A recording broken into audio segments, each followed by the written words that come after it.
Namo tassa bhagavato arahato samma sambuddhassa. I pay my salutations to the Buddha, to the Dhamma, to the Holy Sangha, and I pay respects to our most respected Bhanteji and our present board of the monastery, most respected Kasaba Bhanteji, and here present here all the bhikkhu, holy bhikkhu Sangha, and metta to all the novices and all the upasaka and upasikas.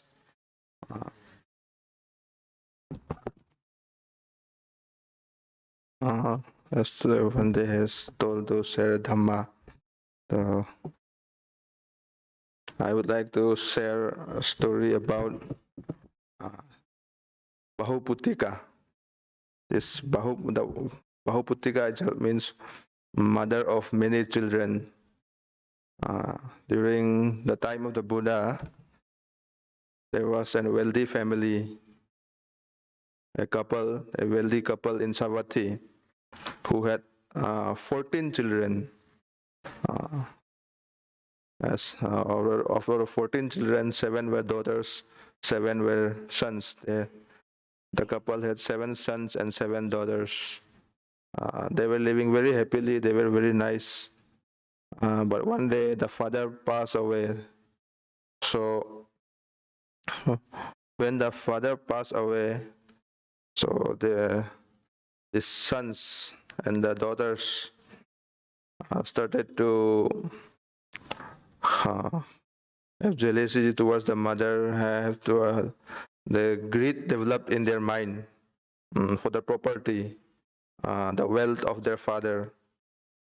So the mother was very upset about all this. So she managed herself the wealth all by herself. The wealth of the father for as long as she could. But every day the sons and the daughters quarreled about the property, the wealth. So one day the mother did try to divide the property into all of her daughters and the sons. She equally divided all of them to all the daughters and the sons. And even the share, she was so upset that even her share, she divided among her children. So there was nothing left with her.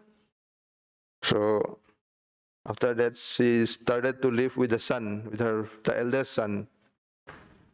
First, she was very happy to live, and the son also took care of him very nicely.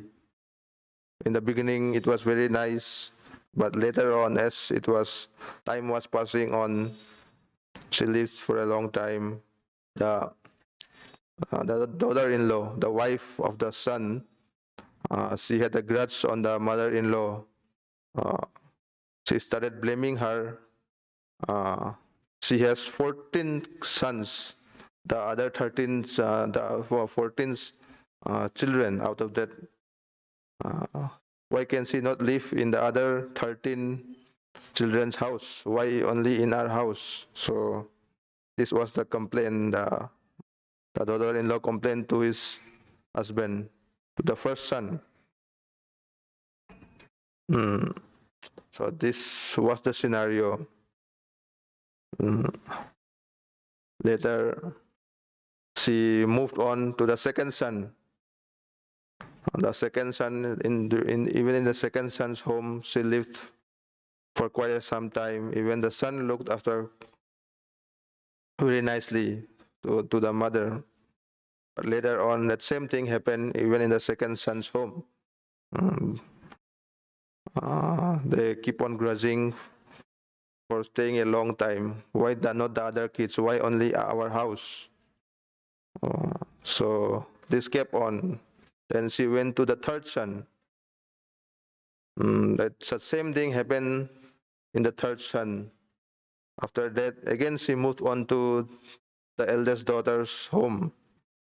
So for the second daughter, to everywhere, the same thing happened. All of them were not happy with her staying with them together. So there was no harmony living with her sons and daughters. She lived in all her 14 sons and daughters, and ultimately she was very upset, and she heard about the Buddha, and she went to the monastery. She went to the monastery to the Buddha, and she wanted to be a nun. The Buddha, out of compassion, made her a nun. So she was instructed, she was sent to the Bhikkhuni monastery, and she became a nun, and she was very hardworking as a nun. She did all her duties, what a bhikkhuni should be doing in the monastery. So later she practiced vipassana meditation, and very ardently she practiced meditation in the monastery. And the days passed on where she was very hardworking, and she one day attained Arahant. She became an Arahant through her hard work, through her sheer practice of the Dhamma. Then this is what this it's about a nun. So the Buddha, when preached a Gatha to the nun,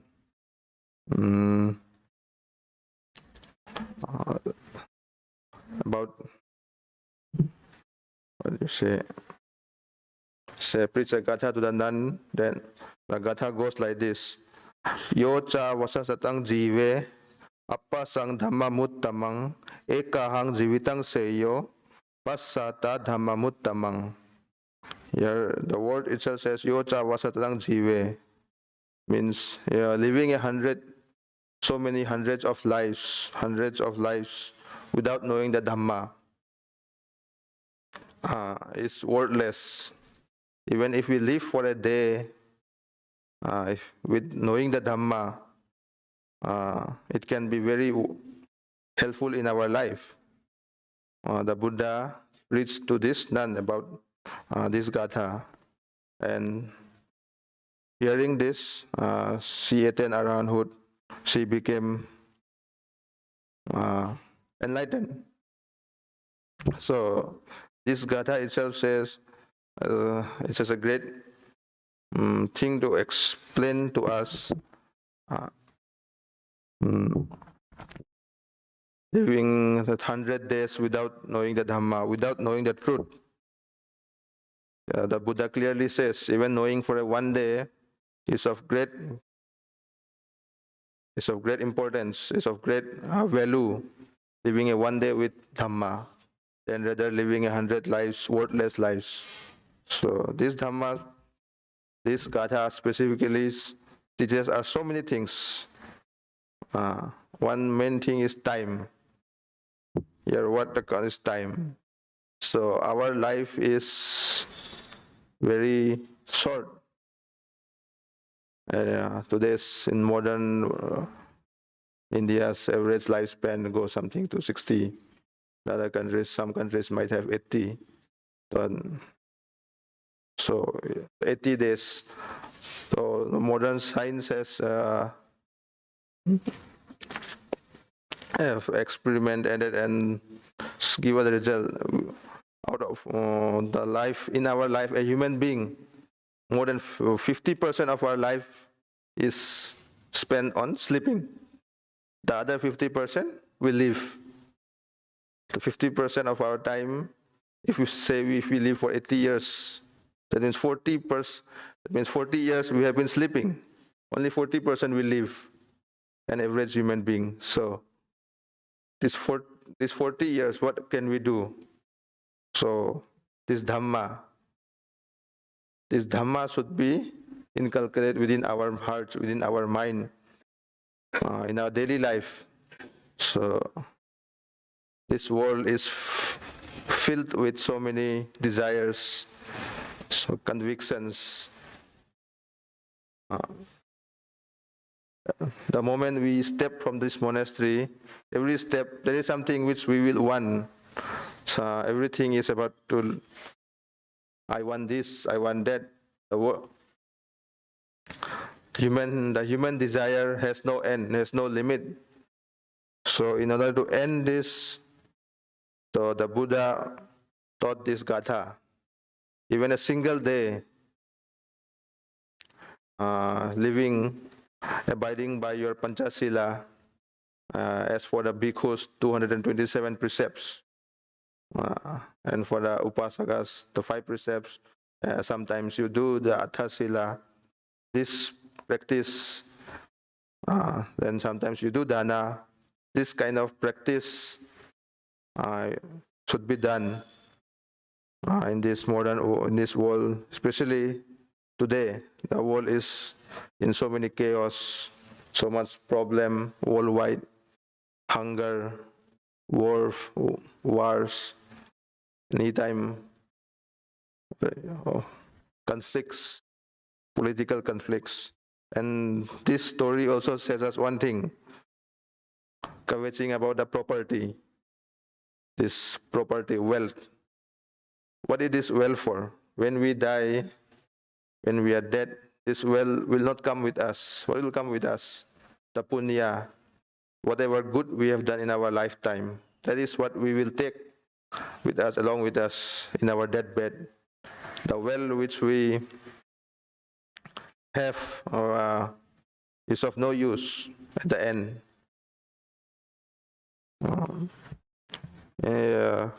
The human history also is very clear. Our history, many of the wars fought in the history was all either for wealth or for a woman. These were the all major reasons of all the wars fought in the human history. Either for wealth, wanting more property, wanting power, wanting wealth, or some other thing. Mostly these are the 2 major reasons for wars: power and wealth. So knowing this Dhamma, the value of Dhamma is very great.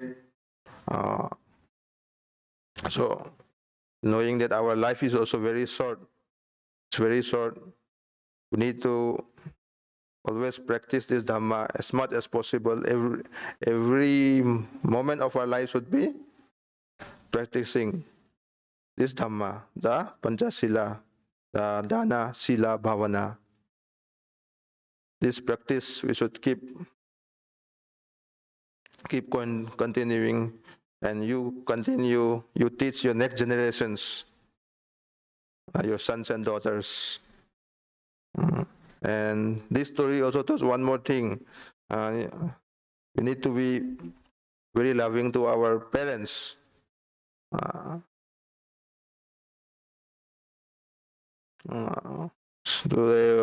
In this modern world, even in India has also become like this, maybe. Copying from the West, many people keep their parents somewhere in the old age home. Some might be very, I don't know what other reasons, just throw it away because pressure from the wife maybe.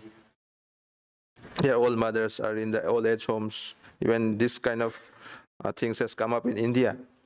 Now, old age home is quite good enough. Some we can even see mother and fathers of good wealthy family also begging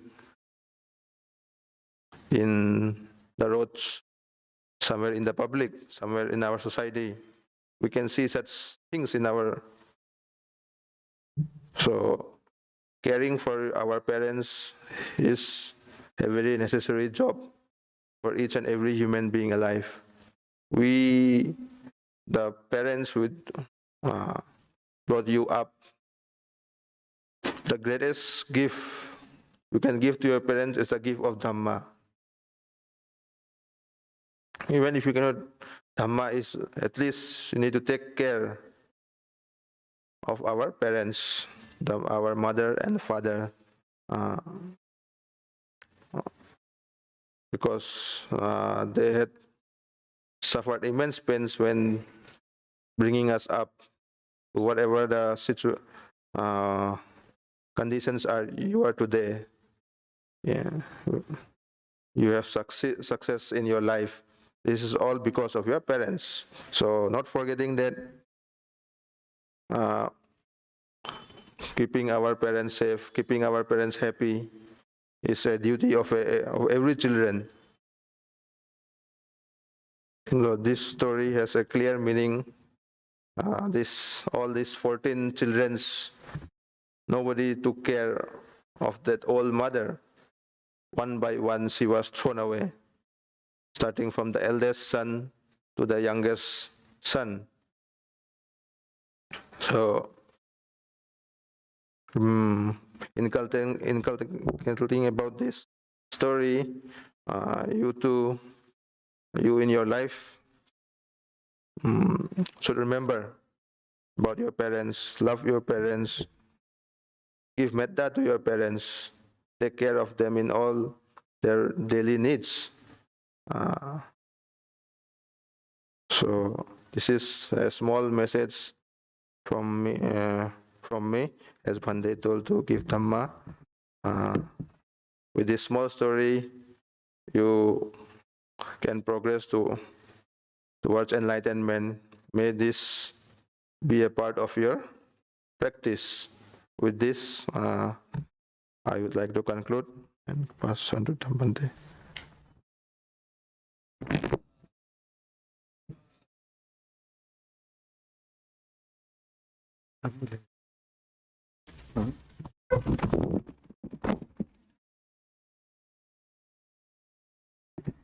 Bahuputthika story. Bahuputthika means many children.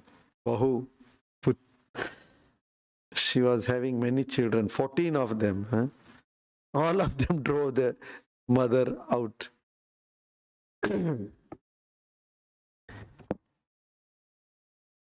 Till she distributed property, they were very nice.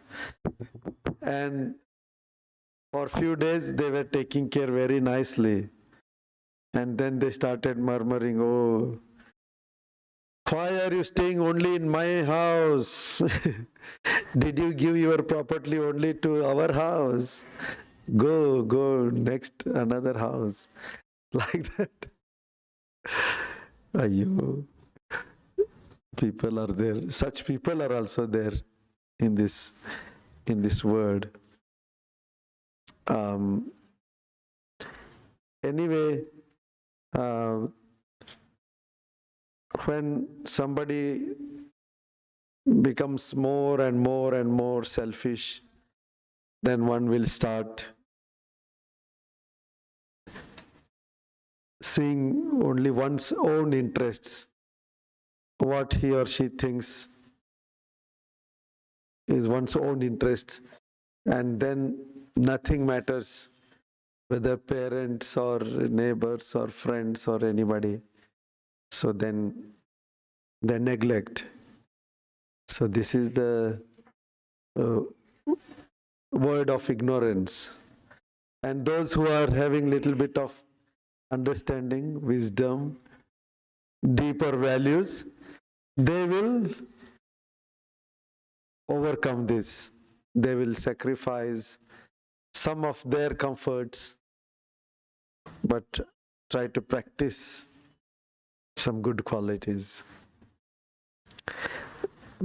The good qualities, to practice good qualities is not always easy.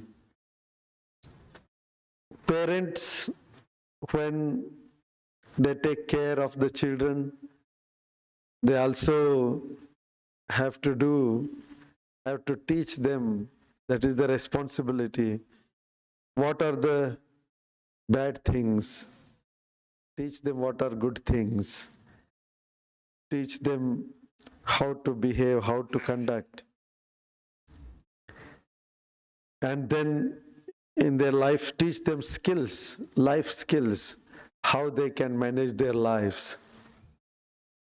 Otherwise, they can't remain whole life dependent on the parents, because parents will become old and die. They have to survive on their own.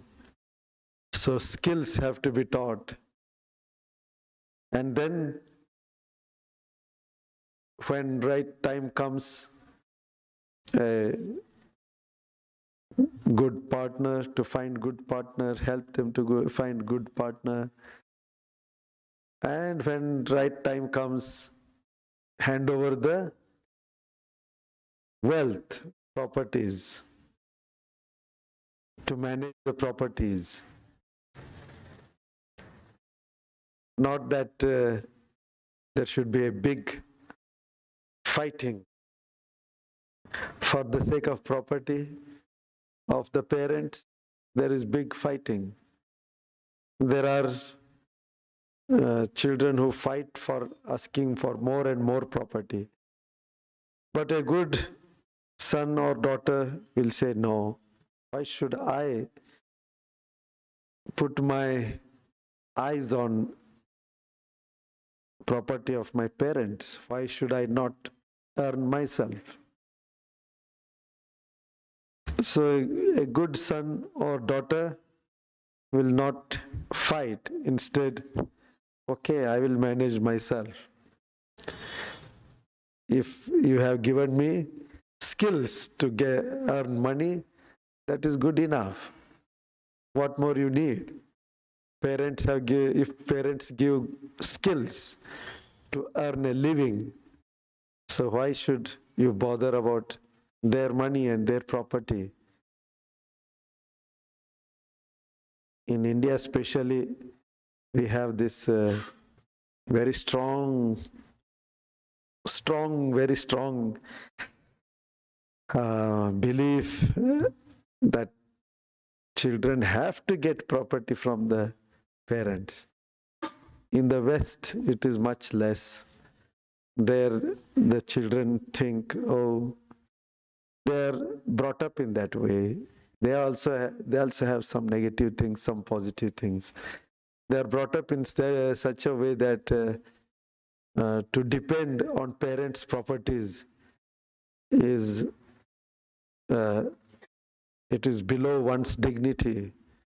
It is against self-respect. Am I so unfit that I have to depend on somebody's property? Respectfully, I can also earn. So that kind of mentality is good to develop. But in India, because of property, relationships are broken very easily. So this is a very good example of this Bahuputthika. This lady,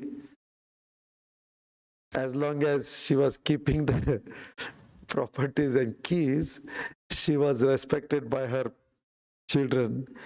And then once she distributed, slowly they abandoned her. So then she became nun. You see, even in that old age, she became nun. She was so old, so she could not even walk properly, but she was so strongly, she had an intent to do walking meditation. So she in fact tied a kind of bamboo, and holding that bamboo, she used to do up and down walking meditation. So that is when Lord Buddha saw that now she is fully ripe to listen to the Dhamma. So he teaches this gatha. क्या बोला गाथा में? यो च वत्स सतंग जीवे अपसंग धम्ममुत्तमं एकाहं जीवितं सेयो passato dhammamuttamang. It is better to live one day seeing the Dhamma, the truth, than to live 100 years without seeing the Dhamma. That is waste of our time. If we don't have wisdom, if we don't cultivate some good things, then it is waste of time. Just we are surviving, living, existing, that's all, existing, not even living.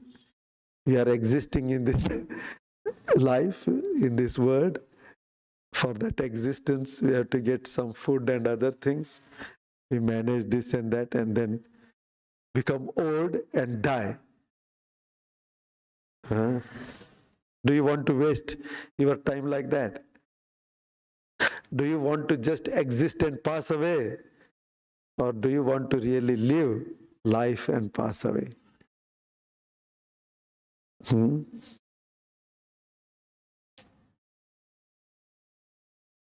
Think about it. What am I doing? What am I understanding? What am I achieving? What am I realizing in my life? Do this self-assessment. Self-assessment of one's own life. Very good exercise. If you think, oh, today was not so wisdom-full day or metta-full day, then make the next day better.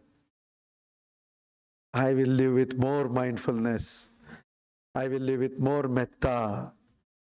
I will do one or two more extra seva, helping. Or I will give some Dhamma. I will share Dhamma with somebody. Something, doing good. You can do it in many, many ways, no? So this self-assessment will be very good exercise. So here we conclude.